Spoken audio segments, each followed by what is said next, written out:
Vital news 24 में आपका स्वागत है। मैं हूं आपका साथी मोहम्मद अनीसुर रहमान। भारत की आजादी के 75वां साला जश्न मनाते हुए national security guard Sudarshan Bharat परिक्रमा के द्वारा ऑल इंडिया कार रैली 10 अक्टूबर 2021 को कोलकाता के विक्टोरिया मेमोरियल पहुंची।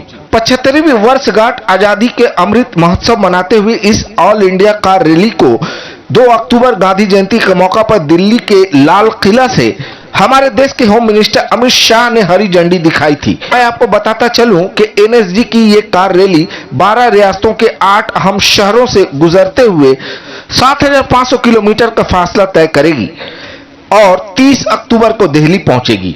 इस ऑल इंडिया कार रैली का खास मकसद यह है कि आजादी का अमृत महोत्सव मनाते हुए एकता और अखंडता के संदेश को मुल्क के कोने कोने तक पहुंचाया जाए। कोलकाता आए इस ऑल इंडिया कार रैली में 47 एनएसजी कमांडोज, 12 अफसर और 15 एसयूवी के नौजवानों ने हिस्सा लिया।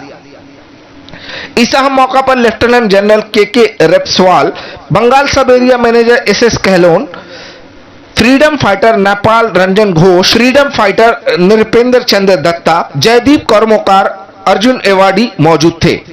इस शुभ अवसर पर स्वतंत्र सेनानी रंजन घोष और स्वतंत्र सेनानी नृपेंद्र चंद्र दत्ता को पुरस्कार से सम्मानित किया गया। आखिर में लेफ्टिनेंट जनरल के रेपस्वाल हेडक्वार्टर स्टैंड जोन ने इस रैली को झंडा दिखाकर आगे जाने की अनुमति दी।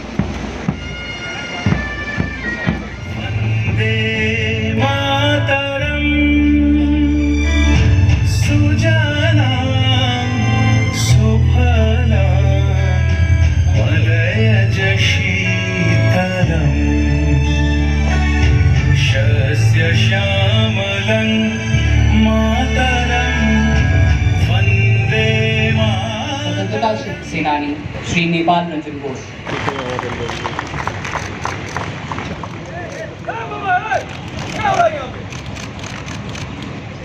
हितारियों से इनका सम्मान चला जाऊंगा।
आज़ादी के अमृत महोत्सव के विभिन्न आयोजनों की कड़ी में आज के ऐतिहासिक अवसर पर आप सभी गणमान्य व्यक्तियों का यहाँ पर उपस्थित होना हम सभी को गौरवान्वित करता है। अपना बहुमूल्य समय हम सबके साथ साझा करने के लिए हम आपके आभारी हैं। सुदर्शन भारत परिक्रमा कार रैली देश में चेतना जागृति का एक निष्ठावान प्रयास है और ये आज़ादी के अमृत महोत्सव के लक्ष्यों में पूर्ति की ओर हमें ले जाएगा। ये अमृत महोत्सव जनता के मन में एक नई चेतना जागृत करने का प्रयास है।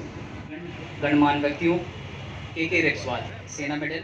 And I'm grateful to the NSG for having thought of going ahead with a rally of 7,500 kilometers, where they're traveling through the country, basically to get in touch with the people who are part of this.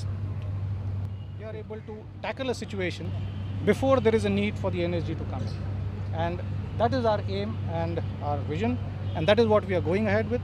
At an average, we train around 5,000 people in the NSG for capacity building. We have just concluded with a national level counter-terrorist exercise in which 8 states had participated, and it was held in Manesar for a period of 2 weeks. And on the 9th, we had the culmination of it, and we are very happy to say that the interest shown by states is increasing day by day, and we are having large amount of inquiries and requests for carrying out training in their respective states.